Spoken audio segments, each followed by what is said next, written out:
کہ ہمارے کیسز تھوڑے بڑھ رہے ہیں۔ مجھے زیادہ خوف ہمارے ان شہروں میں ہے جدھر پولوشن زیادہ ہے، جدھر اسموگ زیادہ ہے، جو اگلے 2 مہینے ہیں اگر انشاءاللہ اگر ہم نے یہ صحیح طرح گزار لیے تو اس کے بعد مجھے اتنا خدشہ نہیں ہے۔ لیکن لاہور میں خاص طور پہ اب سے لے کے نومبر کے اینڈ تک جب اسموگ آئی ہوتی ہے، جب ویسے ہی وائرسز زیادہ ہوتی ہیں، تو ہمیں بڑا احتیاط کرنی پڑے گی سب کو۔ اور وہ بھی 3-4 اور شہر ہیں، کراچی ہے، گجرانوالہ جدھر زیادہ ہے، فیصل آباد اور پشاور، ادھر زیادہ خطرہ ہے۔ تو اس لیے میں آج اس پلیٹ فارم سے بھی ریکویسٹ کرنا چاہتا ہوں اپنے پاکستانیوں کو کہ بڑا دیکھ کے یہ اگلے 2 مہینے گزاریں، کیونکہ اصل تو پریشر پڑتا ہے ہمارے ہیلتھ ورکرز کے اوپر، ہمارے ڈاکٹرز اور نرسز کے اوپر، اور جو لوگ کام کرتے ہیں وہاں۔ آج میں 3-4 باتیں آپ سے کرنا چاہتا ہوں، کیونکہ ڈاکٹرز کمیونٹی ایک ایسی کمیونٹی ہے جن کے صرف یہی نہیں کہ وہ ایک کام کر رہے ہوتے ہیں سوسائٹی میں جو سب سے زیادہ اللہ کا کام ہوتا ہے، کہ دکھی لوگوں کی تکلیفوں دور کر رہے ہوتے ہیں، اور دوسری چیز یہ کہ وہ اوپینین میکرز ہوتے ہیں، کیونکہ لوگ ڈاکٹر سے بات کرتے ہیں، بلکہ ڈاکٹر سے وہ بات کرتے ہیں جو اپنے گھر والوں سے بھی نہیں کرتے، تو وہ خاص ایک معاشرے میں ان کا مقام ہوتا ہے، اور معاشروں میں عزت ہوتی ہے ڈاکٹرز کی۔ تو سب سے پہلے کہ دیکھیں، میرا جو ایکسپیرینس سب میڈیکل پروفیشن سے ہوا جب میری والدہ کو کینسر ہوئی، اور تب پہلی دفعہ مجھے اندازہ ہوا کہ پاکستان کے ہاسپٹلز ان کی سٹینڈرڈ گرتی جا رہی تھی۔ یعنی میری ساری فیملی ہم میو ہاسپٹل میں پیدا ہوئے تھے، اور ہمارے گورنمنٹ ہاسپٹلز کی بہت اچھی سٹینڈرڈ تھی جب ہم بڑے ہو رہے تھے، سسٹمز اچھے تھے۔ آہستہ آہستہ ہمارے ہاسپٹلز کی سٹینڈرڈ نیچے جانی شروع ہوئی، اور اس کی ایک بہت بڑی وجہ یہ تھی کہ جو ایک نیشنلائزیشن ہوئی ہاسپٹلز کی اور اسکولوں کی 70s میں، اس کا بہت بڑا نقصان ہوا، اور کیونکہ میں اس کو ایک واٹر شیڈ سمجھتا ہوں کہ اس کے بعد ہمارے اسکولوں کی بھی سٹینڈرڈ نیچے چلی گئی، گورنمنٹ اسکولز نیچے چلے گئے، ہمارے گورنمنٹ ہاسپٹلز نیچے چلے گئے، اور پھر پرائیویٹ اسکولز بھی آنے شروع ہوئے اور پرائیویٹ ہاسپٹلز بھی آنے شروع ہو گئے۔ اور اس کی وجہ یہ تھی کہ سزا اور جزا ختم ہو گئی۔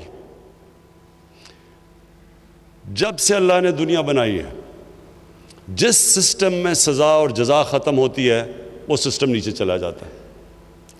کیا وجہ ہے کہ میں محنت کروں اور مجھے بھی اتنے ہی پیسے ملیں، اور وہ جو ایک ڈاکٹر محنت ہی نہ کریں؟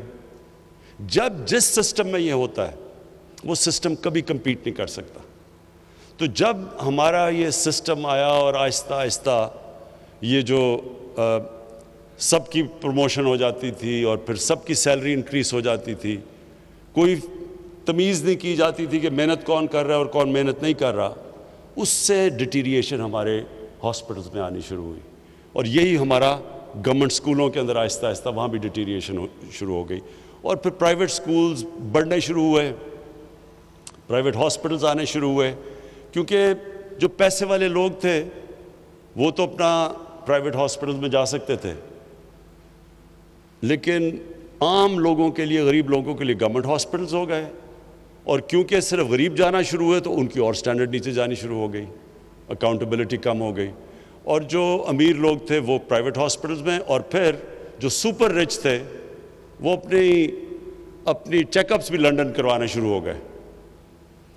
تو اس سے ہوا کیا کہ جب جو ملک کے فیصلے جنہوں نے کرنے تھے ہیلتھ کیئر کے اوپر، جب ان کو کھانسی بھی ہو تو وہ لنڈن چلے جائیں، تو پھر کس نے پرواہ کرنی تھی کہ پاکستان کا ہاسپٹلز اور ہمارے انسٹیٹیوشنز کیسے امپروو ہونے تھے؟ تو یہ جو آہستہ آہستہ ڈیٹیریشن ہوئی، ہم اب اس سٹیج پہ ہیں کہ ہمیں اب اس ساری چیز کو ٹھیک کرنا ہے۔ مجھے لوگ کہتے ہیں جی جب سے میں ابھی 2 سال 26 مہینے ہوئے ہیں، عمران صاحب کدھر گیا جی نیا پاکستان؟ میں ان لوگوں کو سمجھا کے تھک گیا ہوں کہ نیا پاکستان ایک سوئچ نہیں ہے، گورنمنٹ آئی سوئچ ہوا تو نیا پاکستان بن گیا. یہ فیری ٹیلز میں ایسی چیزیں ہوتی ہیں. اصل زندگی کے اندر ریفارم پروسیس ایک جد و جہد کا نام ہے. ایک قوم جد و جہد کرتی ہے چینج کے لیے، پوری ایک قوم مل کے سٹرگل کرتی ہے، پھر چینج آتا ہے.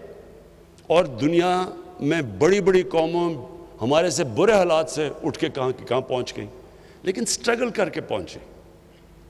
جب میں مدینہ کی ریاست کی بات کرتا ہوں تو میں اپنے سارے لوگوں کو کہتا ہوں وہ سٹڈی کریں. وہ دنیا کی تاریخ کا سب سے یونیک فنومنا تھا. کبھی ایسی چیز ہوئی نہیں دنیا میں، دنیا کی تاریخ میں کبھی ایسی چیز نہیں ہوئی. یہ تاریخ کا حصہ ہے. ہمارے دین کا حصہ تو ہے ہی، لیکن ہمیں اس کو تاریخ کا حصہ بنانا چاہیے، کیونکہ ہم سیکھیں گے اس سے. کیوں اللہ قرآن میں کہتا ہے کہ نبی صلی اللہ علیہ وسلم کی سنت پہ چلو؟ اللہ کو تو کوئی فائدہ نہیں اس سے، ہماری بہتری ہے. وہ جو ماڈل بنا تھا مدینہ کا، اس کے اوپر دنیا کی تاریخ کا سب سے عظیم سویلائزیشن کھڑا ہوا تھا. تو وہ کوئی ماڈل بنایا تھا نا دنیا کے گریٹسٹ لیڈر نے. تو جب اللہ ہمیں ان کی سنت پہ چلنے کو کہتا ہے تو وہ ہمیں، جس طرح آج کل کے میں بڑے نوجوانوں کو دیکھتا ہوں کہ بل گیٹس کی کتاب پڑھ لی، وہ دوسرا وہ اسٹیو جابس کی کتاب پڑھ لی کہ کامیاب کیسے ہونا ہے. وہ اس لیے پڑھتے ہیں نا کہ ان کو رول ماڈل بناتے ہیں. لیکن کسی بھی دنیا کے انسان نے وہ اچیو نہیں کیا جو نبی صلی اللہ علیہ وسلم نے کیا. تو اس کو سٹڈی کریں. قرآن ہمیں یہ کہہ رہی ہے کہ اس کو سٹڈی کریں. تو وہ جو انہوں نے اسٹیٹ بنائی تھی، وہ ایک سٹرگل تھی. 4-5 سال تو وہاں بڑی سٹرگل کی انہوں نے. امہ خطرے میں تھی 4-5 سال. جنگ خندق اور جنگ احد میں امہ بڑے مشکل حالات میں تھی. بڑے کھانے پینے کے لیے چیزیں نہیں تھی، مشکل تھے، سٹرگل کی تھی. تو لیکن پھر وہی دنیا کی تاریخ ہے کہ وہ پھر جیسے اس سٹرگل سے نکلی تو وہ ایسی مضبوط قوم نکلی کہ انہوں نے دنیا کی امامت کی کتنے سالوں، کتنی صدیوں. ہمارے لیے یہ ٹائم ہے اب سٹرگل کرنے کا. ایک ادارہ جو خراب ہو جائے، جس میں بری عادتیں پڑ جائیں، جس کے سسٹمز کولیپس کر جائیں، اس کو ٹھیک کرنا کا زیادہ مشکل ہوتا ہے بنسبت ایک نیا ادارہ کھڑا کر دو. ہم نے 3.25 سال میں شوکت خانم ہاسپٹل پشاور بنایا ہے. جوائنٹ کمیشن انٹرنیشنل، جو ایک امریکہ کی اکریڈیٹیشن، ایک آپ کو سرٹیفکیٹ ملتا ہے. وہ آ کے 1 ہفتہ پورا آڈٹ کرتے ہیں دنیا میں، ساری دنیا میں وہ جاتے ہیں. اور وہ پھر جب آپ کو سرٹیفائی کرتے ہیں کہ جوائنٹ کمیشن انٹرنیشنل کی آپ کو سرٹیفکیٹ ملی، اس کا مطلب انہوں نے سرٹیفائی کیا کہ وہ انسٹیٹیوشن انٹرنیشنل سٹینڈرڈ کی ہے. تو دونوں شوکت خانم، پہلا یہ لاہور والا اور پھر جو پشاور میں 3.25 سال میں بنا، دونوں کو جوائنٹ کمیشن انٹرنیشنل کا سرٹیفکیٹ مل چکا ہے. میننگ کہ ایک نیا ہاسپٹل بنانا 3 سال میں ایک انٹرنیشنل سٹینڈرڈ کا ہاسپٹل بن گیا. لیکن جو پرانے ہاسپٹل تھے پختونخوا کے، لیڈی ریڈنگ ہاسپٹل، خیبر میڈیکل کالج، ان کے لیے جو ہم نے ریفارم کرنے کی کوشش کی، یہ بڑا لمبا پروسیس ہے. اس میں عدالتوں میں جانا پڑا، سٹے آرڈرز ہو گئے، سزا اور جزا کا کانسیپٹ نہیں تھا. کسی کو جو کام نہیں کر رہا اس کو نکالتے تھے، وہ جا کے سٹے آرڈر لے لیتا تھا. سسٹمز بڑے مشکل تھے چینج کرنے کے لیے، بری عادتیں پڑ چکی تھی. تو وہ جو آہستہ آہستہ پروسیس ہوا، وہ ڈاکٹر فیصل نے بتایا نہیں آپ کو کہ وہ جو ہم نے ریفارمز کری ہیں ان کو. اور ریفارم ہے کیا؟ ایم ٹی آئی ریفارم کیا ہے؟ پرائیویٹائزیشن ہے؟ پرائیویٹائزیشن نہیں ہے. ان کو آٹونومائز کرنا ہے کہ وہ ہاسپٹل چلے میرٹ کے اوپر، سلیکشن ہو میرٹ پہ، پھر سزا اور جزا ہو. جو کام کرتا ہے وہ اوپر آئے، جو نہیں کرتا اس کو نکالا جائے، جو کہ دنیا میں سارے کوالٹی ہاسپٹلز میں ہوتا ہے. تو جو وہ سسٹم بنا رہے ہیں سزا اور جزا کا اور میرٹ کا، اس کا نام ہے ہاسپٹل ریفارمز، جو ایم ٹی آئی ہے. اور اس کے اوپر جان کے، اور میں یہ کہہ رہا ہوں جان کے، کیونکہ یہاں وہ چھوٹے چھوٹے مافیا بیٹھے ہوئے جو چینج نہیں آنے دے رہے. چینج جو ہوتا ہے یہ کیوں مشکل ہوتا ہے؟ آپ ریفارم کرنا چاہتے ہیں, کیوں ریفارمز مشکل ہیں؟ ریفارمز مشکل اس لیے ہیں کہ ایک چھوٹا سا مافیا بیٹھ جاتا ہے, ویسٹڈ انٹرسٹ بیٹھ جاتا ہے, جو فائدہ اٹھا رہا ہوتا ہے کرپٹ سسٹم سے. تو جب آپ چینج کرنے جاتے ہیں, وہ آرام سے تو نہیں ہاتھ کھڑے کر کے کہنے لگے کہ ہاں جی چینج کر دو, جن کی ایک پورا جن کے مفادات جا رہے ہیں. تو یہی وہاں ہاسپٹلس کے اندر بھی یہی پرابلم کہ ہر جگہ وہ چھوٹے چھوٹے لوگ بیٹھے تھے, ان کی پہنچ تھی ہائی کورٹ کے ججز پہ, وہ سیدھے جا کے اسٹے آرڈر لے لیتے تھے. ایک ہی وکیل ہوتا تھا, وہی وکیل ان سب کو ریپرزینٹ کرتا تھا ویسٹ انٹرسٹ, وہ جا کے اسٹے آرڈرز لے لیتے تھے. تو ہر جگہ پہ رکاوٹیں ہوئی, لیکن چینج آ گیا ہے. آج ماشاءاللہ اگر آپ دیکھیں ایچ ایم سی میں, خیبر میڈیکل میں, لیڈی ریڈنگ, ابھی انہوں نے ایک ہاسپٹل کی جو نئی اب ان کی بلڈنگ بنی ہے, کوالٹی بلڈنگز بنی ہے. تو اسی طرح سارے پاکستان کے گورنمنٹ ہاسپٹلس کو ہم نے ریفارم کرنا ہے, اور یہ ریفارم پروسیس آہستہ آہستہ ہوتا ہے. اس میں لوگوں کو آہستہ آہستہ سمجھ آتی ہے. لیکن کیوں یہ کامیاب ہوگا؟ کیونکہ جب ایک عام آدمی کی زندگی بہتر ہوتی ہے, اس کا مطلب کہ آپ کو پبلک آپ کے ساتھ کھڑی ہو جاتی ہے, اور ہمیشہ ویسٹڈ انٹرسٹ کو صرف شکست دیتی ہے پبلک آپ کے ساتھ کھڑے ہو کے, کیونکہ ویسٹڈ انٹرسٹ طاقتور ہوتا ہے. یہی ہو رہا ہے. اب آپ دیکھتے ہیں وہ سارے جیب کترے ایک ہی اسٹیج پہ کھڑے ہو کے شور مچاتے ہیں, جی تباہ ہو گیا, مارا گیا, ملک تباہ ہو گیا. وہ کیا ہے کہ ان کی پہلی دفعہ ان کو نظر آ رہا ہے کہ انہوں نے جو اس ملک میں چوری کی, جو ملک سے غداری کی, ان کو اب اکاؤنٹیبل, ان کا احتساب ہوگا. اور وہ ایک ایسا پرائم منسٹر آیا جو آپ جو مرضی کر لے, وہ بلیک میل نہیں ہونے لگا, اس نے احتساب کرنا ہے ان کا.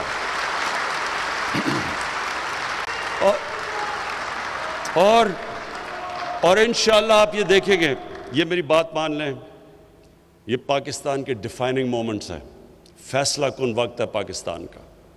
یہ سارے جو 30 سال سے اس ملک میں بار بار انہوں نے باریاں لی ہیں, یہ سب اکٹھے اسی طرح ہی ہیں جس طرح وہ ہاسپٹل میں چھوٹا سا مافیا اکٹھا ہو جاتا ہے, چینج نہیں آنے دیتا.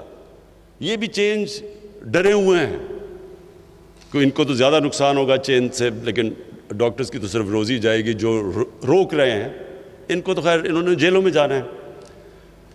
جو ہاسپٹل ریفارمز ہیں وہی راستہ آگے پاکستان کا. ہمارے ہاسپٹلز, یہ بالکل نہیں ہونا چاہیے کہ صرف غریب آدمی گورنمنٹ ہاسپٹل میں جائے اور وہاں اس کو جیسا علاج سب سٹینڈرڈ ملے, اور صرف پیسہ ہو تو آپ کو اچھا علاج پرائیویٹ ہاسپٹلز میں ملے. دوسری چیز, ہیلتھ کارڈ, انصاف ہیلتھ کارڈ. دیکھیں ہمیں پختونخوا میں جب آئے تو 2-3 سال تو مسلسل یہ سننا پڑا, جی کدھر ہے نیا پختونخوا. سارے ہمیں کہیں جی کدھر ہے, جی کدھر ہے تبدیلی. تو جب رزلٹ آیا 5 سال کے بعد, تو کبھی بھی پختونخوا میں یہ نہیں ہوا کہ ایک حکومت کو انہوں نے دوسری دفعہ باری دی ہو. اس باری ایک ہماری کولیشن حکومت تھی. جب الیکشن ہوا تو 2/3 اکثریت ملی ہمیں. اس کی وجہ کئی وجوہات تھی. ایک تو تھا کرپشن, بالکل نیچے لے گئے ہم, کرپشن چلی گئی نیچے. اس کے بعد ایک لوکل گورنمنٹ سسٹم, گاؤں کے لیول کے اوپر ہم نے ان کو امپاور کر دیا, وہ بھی تھا. پولیس کو کافی چینج آ گیا پولیس کے اندر. لیکن جو سب سے زیادہ وجہ عوام کھڑی ہوئی تحریک انصاف کی حکومت کے ساتھ, ہمیں ووٹ دیا, وہ تھا صحت کارڈ. اور وہ کیوں تھا؟ دیکھیں آپ تصور کریں, اور آپ ڈاکٹرز ہیں, آپ دیکھتے ہوں گے, سوچیں غریب گھر ہے, دہاڑی دار ہے, سارا دن وہ محنت کر رہا ہے, مشکل سے وہ پیسہ بناتا ہے کہ اپنے بیوی بچوں کو وہ کھانا صحیح دے دے. اس گھر کے اندر اگر بیماری ہو جاتی ہے, امیجن کریں کہ وہ کیا کریں گے. سارا گھر غربت کے نیچے چلا جاتا ہے. یہ ساری ریسرچ شو کرتی ہے کہ پاورٹی, غربت, اس کی ایک بہت بڑی وجہ یہ ہے کہ غریب گھرانے میں بیماری ہو جاتی ہے. میں نے جب یہ شوکت خانم جو ہاسپٹل کیوں بنایا کہ ایک میں نے غریب کینسر کا مریض دیکھا, میں میو ہاسپٹل کے باہر ڈاکٹر کی انتظار کر رہا تھا. اس غریب وہ سارا دن بیچارہ مزدوری کرتا تھا اور دن کو رات کو بیٹھتا تھا اپنے بھائی کے ساتھ جس کو کینسر ہوئی تھی.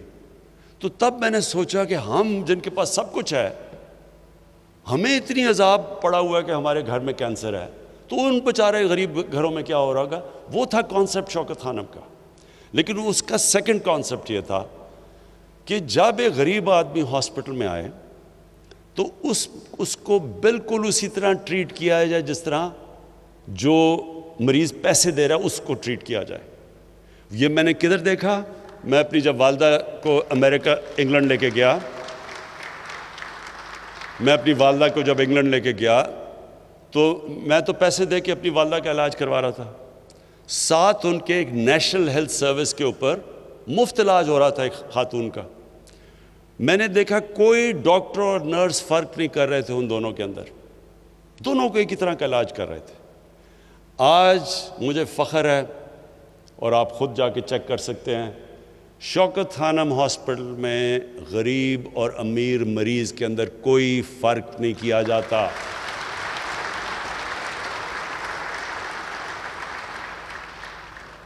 اور یہ آپ خود دیکھ سکتے ہیں. اچھا, اب میں آپ کو جو انٹرسٹنگ بات بتانا چاہتا ہوں, کیونکہ آج میری میٹنگ ہوئی, doctor Yasmin finance minister Punjab کے وہ بیٹھے ہوئے, اور پھر عثمان بزدار. تو جو میری آج ان سے بات ہو رہی تھی مجھے یاد آ گیا, آج سے تقریباً 25 سال پہلے جب شوکت خانم کھلا تو ہماری اسی طرح کی ڈیبیٹ ہو رہی تھی. میں نے لوگوں کو کہا تھا, جو پیسہ اکٹھا کیا سڑکوں پہ جا کے, میں نے سب کو کہا کہ یہ ہاسپٹل میں غریب آدمی کا مفت علاج ہوگا. ہمارا بورڈ آف گورننس کی میٹنگ ہو رہی ہے, اور ہمارا تب چیف ایگزیکٹو ایک امریکن ہم باہر سے لے کے آئے تھے, کیونکہ پاکستان میں کوئی ایڈمنسٹریٹر نہیں تھا جو کہ ایک اسپیشلائزڈ کینسر ہاسپٹل کو چلا سکے. تو اس نے بیٹھ کے بورڈ آف گورننس کی میٹنگ میں جب ہو رہا, اس نے کہا کہ اگر آپ نے 5% سے زیادہ کینسر کے مریضوں کا مفت علاج کیا تو میں آج آپ کو رائٹنگ میں دے رہا ہوں کہ یہ 3 مہینے میں ہاسپٹل بند ہو جائے گا, کیونکہ کینسر کا علاج اتنا مہنگا ہے, یہ ہو ہی نہیں سکتا کہ آپ 5% سے زیادہ. اور اس نے پھر دنیا میں مثالیں دی, ٹاٹا انسٹیٹیوٹ اس نے بتایا ہندوستان میں, اس کا بتایا, اور کہ یہ سارے ہاسپٹل کہیں بھی 5% سے زیادہ کینسر کے مریضوں کا مفت علاج نہیں ہوتا. تو میں نے تو اس کو کہا کہ میں نے تو لوگوں سے وعدہ کیا ہوا ہے کہ 70% کینسر کے مریضوں کا میں مفت علاج کروں گا. میں نے تو یہ کوئی پرائیویٹ ہاسپٹل بنانے کے لیے تو نہیں کیا, میں نے تو کوئی اس لیے تو نہیں پیسہ اکٹھا کیا کہ میں کمرشل ہاسپٹل بنا دوں. وہ 3 مہینے کے بعد چلا گیا, وہ 3 مہینے کے بعد چلا گیا. آج بھی دنیا کا یہ واحد کینسر ہاسپٹل ہے جدھر 75% کینسر کے مریضوں کا مفت علاج ہوتا ہے, اور آج بھی چل رہا ہے. تو میں نے آج جو میٹنگ کی, ڈاکٹر یاسمین بہت گھبرائی ہوئی تھی, برا حال تھا ان کا, کیونکہ میں نے کہا کہ سارے پنجاب کے آپ نے لوگوں کو ہیلتھ کارڈ دینا ہے. تو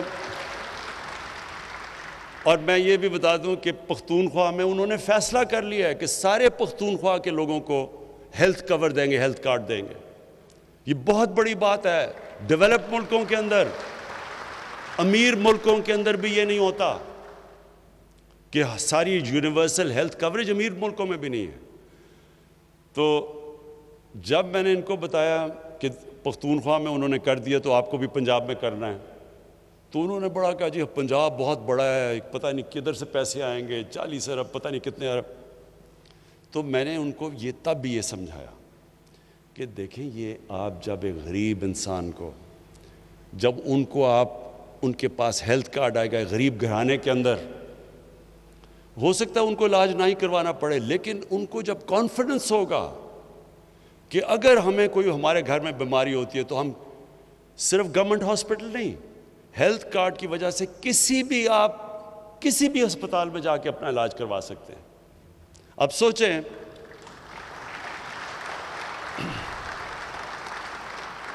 پہلے تو سوچیں کتنی بڑی نعمت ہے ہمارے عام لوگوں کے پاس, دہاڑی دار کے پاس, مزدوروں کے پاس, غریب لوگوں کے پاس, بیواؤں کے پاس, جب ان کے پاس ہیلتھ کارڈ ہو.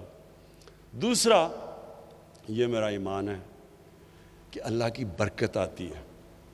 آج شوکت خانم آپ مجھے بتائیں کہ کون سوچ رہا تھا کہ 70 کروڑ میں ہاسپٹل بنتا ہے اور سالانہ جو صرف غریب مریضوں کا خسارہ ہوتا ہے, غریب مریضوں کے کینسر کے مفت علاج کا خسارہ شوکت خانم کا وہ 6 سے 8 ارب روپیہ ہے. 800 کروڑ روپیہ ہے جو کہ ہاسپٹل 70 کروڑ میں بناتا ہے سالانہ غریب کا علاج. یہ ہم نہیں کر رہے, یہ اللہ کی برکت آتی ہے, وہ غریب کی آواز سنتا ہے. جب تکلیف میں انسان ہوتا ہے, جب بیمار ہوتا ہے, اس کی اللہ آواز سنتا ہے. میرا یہ ایمان ہے کہ انشاءاللہ آپ فیزز میں کریں. ڈاکٹر صاحبہ, پہلے فیز میں جو بالکل کمزور طبقہ ہے اس کا علاج شروع کریں, ان کو ہیلتھ کارڈ دیں. سیکنڈ فیز اور اس میں بیواؤں کو انکلوڈ کریں, اس میں یہ ہماری جو ٹرانسویسٹائٹ کمیونٹی ہے ان کو انکلوڈ کریں, سب کو, ہر کمزور طبقے کو آپ اس کے اندر انکلوڈ کریں. اور اس کے بعد پھر ہم اوپر جائیں گے اور انشاءاللہ سارے پنجاب کے اندر 1 سال تک سارے پنجاب کو آپ کور کریں, تاکہ ہر پنجاب میں ہر شہری کے پاس ہو ہیلتھ کارڈ. اسے کم از کم پتہ ہو کہ اسٹیٹ ہمارے ساتھ کھڑی ہے, مشکل وقت میں اسٹیٹ میری مدد کرے گی, میرے پاس کارڈ ہے. اور اس سے میں ایک اور بھی آپ کو چیز بتا دوں, اس سے سارا جو ہمارا آئیڈیا ہے ہیلتھ سسٹم کا, جو ہم پورا ایک ہیلتھ سسٹم نیا لانا چاہتے ہیں, یہ سارا پنجاب کا اور کے پی کا ہیلتھ سسٹم بدل جائے گا. وہ کیسے؟ جب ہیلتھ کارڈ میں لوگوں کے پاس وہ جا کے کہیں بھی جا کے علاج کروا سکیں گے, تو اس سے نئے ہاسپٹلز بنیں گے, لوگ ہاسپٹلز بنائیں گے, دیہاتوں میں ہاسپٹل بنائیں گے. اس وقت کیونکہ وہ سمجھتے ہیں جو دیہاتوں میں لوگوں کے پاس پیسہ نہیں ہے, کوئی ہاسپٹل نہیں بناتا. لیکن جب ایک لوگوں کے پاس ہیلتھ کارڈ آ جائے گا تو وہ کہیں بھی جا کے علاج کروا سکتے ہیں. تو اس اور پھر ہم پرائیویٹ ہاسپٹل کو, اب پرائیویٹ سیکٹر کو انکریج کر رہے ہیں. کوئی بھی ایکوپمنٹ جو پاکستان میں نہیں بنتی, اگر ہاسپٹل کے لیے امپورٹ کرنا چاہتے ہیں وہ ڈیوٹی فری آئے گی.